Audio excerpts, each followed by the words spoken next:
Në një kohë kur qytetarët kanë ankesa të shumta lidhur me kushte të vështira të jetesës dhe pagat e ulta, qeveria ka sjellë vendim të rrisë pagat e funksionerëve të emëruar. Në vendimin e ri të qeverisë të publikuar në gazetën zyrtare, thuhet se koeficienti për llogaritjes së pagave nga 2.24 rritet në 2.55, që në përllogaritë të pagave rezulton me një rritje për 13.8%. Lidhur me këtë vendim ka reaguar kryetari i lidhjes së sindikatave të Republikës së Maqedonisë së Veriut, Slobodan Trendafilov. Ai thotë se punëtorët meritojnë më shumë se sa zyrtarët dhe se nëse nuk ka rritje të pagave të punëtorëve, si mund të ketë rritje të pagave të zyrtarëve.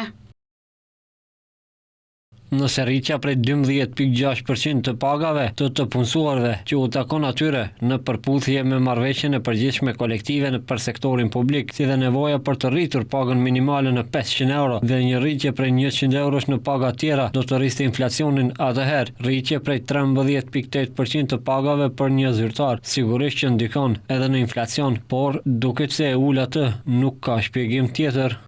Reagim lidhur me vendimin për rritje të pagave të funksionerëve pati edhe nga LSDM. Ata thonë se përderisa shpenzimet për jetesë janë vazhdimisht në rritje, qeveria ka vendosur të rrisë vetëm pagat e funksionerëve. Maqedonia e Veriut përsëri po përballet me një rritje të madhe të çmimeve dhe inflacionit, ndërsa qeveria ka vendosur të rrisë pagat për zyrtarët, për punëtorët dhe qytetarët përsëri nuk ka asgjë. Sipas të dhënave të fundit nga enti shtetëror i statistikave, inflacioni vjetor në maj 2025 ishte 3.3%, që është një rritje krahasuar me prilin, kur ishte 2.6%.